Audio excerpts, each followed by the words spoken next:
ನನಗೆ ಡಿಮೋಟಿವೇಟ್ ಆಗದೇ ಇಲ್ಲ, ಯಾಕಂದ್ರೆ ನನ್ನ ಥಾಟ್ಸ್ ನನಗೆ ಕ್ಲಿಯರ್ ಇದೆ. ಸೊ ನನಗೆ ನಾನು ಏನ್ ಮಾಡಬೇಕು ಏನ್ ಮಾಡಬಾರ್ದು ಅದು ನಂಗೆ ಕ್ಲಿಯರ್ ಇದ್ದಾಗ ಯಾರಾದ್ರೂ ಏನಾದ್ರೂ ಹೇಳಿದ್ರೆ ನಾನು ಅದನ್ನ ತುಂಬಾ ಇಗ್ನೋರ್ ಮಾಡ್ಬಿಡ್ತೀನಿ. ಯಾಕಂದ್ರೆ ನಾನು ಏನ್ ಮಾಡ್ಬೋದು ಏನ್ ಮಾಡಬಾರ್ದು ನನಗೆ ಗೊತ್ತಿದೆ. ಇವಾಗ ನಾನು ಸಿನಿಮಾ ಮಾಡಿದ್ದೀನಿ, ಈ ಸಿನಿಮಾ ಆದ್ಮೇಲೆ ಒಂದಷ್ಟು ಒಳ್ಳೆ ಸಿನಿಮಾಗಳು ಬಂತ ಖಂಡಿತ ಒಪ್ಕೋತೀನಿ. ಇಲ್ವಾ ಅದಾದ್ಮೇಲೆ ನಾನು ಆ್ಯಂಕರಿಂಗ್ ಮಾಡ್ತೀನಿ. ನಾಳೆ ದಿನ ನೋಡು ಒಂದೇ ಸಿನಿಮಾಗೆ ಸುಮ್ಮನಾದ್ಲು ಅಂತಂದ್ರೂ ನಾನು ತಲೆ ಕೆಡಿಸ್ಕೊಳ್ಳಲ್ಲ. ಯಾಕಂದ್ರೆ ನನಗೆ ಇದು ಒಳ್ಳೆ ಟೀಮು ಸಿಕ್ಕಿದೆ, ನಾನು ಪ್ರಯತ್ನ ಪಟ್ಟಿದ್ದೀನಿ. ಪ್ರಯತ್ನ ಪಡೋದೇ ತುಂಬ ಇಂಪಾರ್ಟೆಂಟ್ ಅಲ್ವಾ?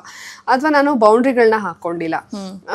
ಈಗ ಆ ಪಾತ್ರಕ್ಕೆ ನಾವು ಸೂಟ್ ಆಗೋದಾದರೆ ಆ ಸ್ಕ್ರೀನ್ನಲ್ಲಿ ಆ ಪಾತ್ರಕ್ಕೆ ಯಾವ ರೀತಿ ಬೇಕೋ ಏಜು ಫಿಸಿಕ್ಕು ಹಂಗಿದ್ದಾಗ ನಾವು ಯಾಕೆ ಬೇಜಾರು ಮಾಡ್ಕೊಳ್ಬೇಕು ಅಲ್ವಾ? ಈ ಮೇಲು ಫೀಮೇಲು ಆ ಡಿಸ್ಕ್ರಿಮಿನೇಷನಿಂದ ಅದು ಹಾಗೆ ಇರಬೇಕಾ? ಹಾಗಾದರೆ ಈ ಹೀರೋಗಳು ಅಂದರೆ ಎಲ್ಲ ಸ್ಯಾಂಡಲ್ವುಡ್, ಕಾಲಿವುಡ್, ಬಾಲಿವುಡ್ ಎಲ್ಲ ತೊಗೊಂಡ್ರು ಅವ್ರು ಎಷ್ಟು ಏಜ್ ಆದರೂ ಕೂಡ ಅವರು ಸೂಪರ್ ಸ್ಟಾರ್ ಆಗೇ ಇರ್ತಾರೆ.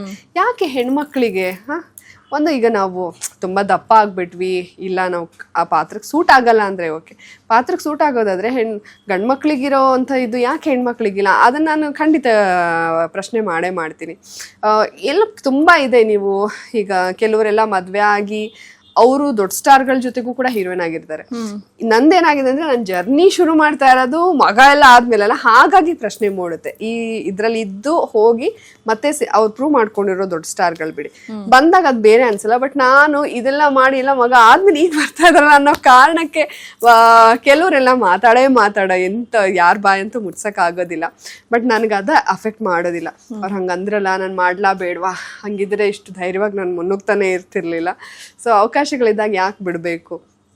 ನಾವು ಎಷ್ಟೇ ವಯಸ್ಸಾಗಲಿ ಅಥವಾ ಎಷ್ಟೇ ಲೇಟ್ ಆಗಲಿ ಅವಕಾಶಗಳಿದ್ದಾಗ ಅದನ್ನು ಬಳಸ್ಕೋಬೇಕು. ಅದಕ್ಕೇನು ಬೇಕೋ ನಾವು ಅದ್ರ ತಯಾರಿನೂ ಮಾಡ್ಕೋಬೇಕು. ಈಗ ಬಂದಿದೆ ಅಂತ ಅಂದಾಗ ನಾನು ಹೆಂಗೆಂಗೋ ಕಾಣಿಸ್ಕೊಳಕ್ಕೆ ಚಾನ್ಸೇ ಇಲ್ಲ. ಅದ್ರ ಮೇಲೆ ನಾವು ವರ್ಕ್ ಮಾಡಿಕೊಂಡು ಏನು ಆ್ಯಕ್ಟಿಂಗಿಗೆ ಏನು ಬೇಕು ಅದಕ್ಕೆ ಪ್ರಿಪೇರ್ ಆಗೋದು ಕಡೆ ಅಷ್ಟೇ ಗಮನ ನಾನು ಕೊಡ್ತೀನಿ ಹೊರತು ಅದು ನನಗೇನು ಅನ್ಸೋದಿಲ್ಲ. ನನ್ನ ಸುತ್ತಮುತ್ತ ಇರೋ ಫ್ರೆಂಡ್ಸು ಎಷ್ಟು ಮೋಟಿವೇಟ್ ಅಂತ ಅಂದರೆ ಅವ್ರುಗಳೇ ಎಕ್ಸಾಂಪಲ್ ಕೊಡ್ತಾ ಇರ್ತಾರೆ. ನೋಡಿ ಇವರು ನಿನ್ನ ಜೊತೆ ನನ್ನ ಕಥೆ ಅದರಲ್ಲಿ ಈ ಥರ ಅಲ್ಲ, ಅವರು ಅಪ್ಪು ಸರ್ ಜೊತೆಗೆ ಅವರು ಕೂಡ ತಮಿಳು ಯಾವುದೋ ಹೀರೋ ವೈಫ್ ಅಲ್ವಾ, ಹೌದು, ಇವರಿದಾರಲ್ಲ ಅಂತ ಹಾಗೆ ಓಕೆ ಹೌದಲ್ಲ ಅಂತ ನನ್ನ ಸುತ್ತಮುತ್ತ ಇರೋರು ತುಂಬಾ ನನಗೆ ಸಪೋರ್ಟಿವ್ ಆ್ಯಂಡ್ ವೆರಿ ಪಾಸಿಟಿವ್ ನಂತರನೇ ಅಂಥವ್ರನ್ನೇ ನನ್ನ ಜೊತೆಗೂ ಕೂಡ ಇಟ್ಕೊಳ್ಳೋದು. ಸೊ ಹಾಗಾಗಿ ನಂಗೆ ಇದೇನು ಅಷ್ಟೇ ಅಫೆಕ್ಟ್ ಆಗೋದಿಲ್ಲ.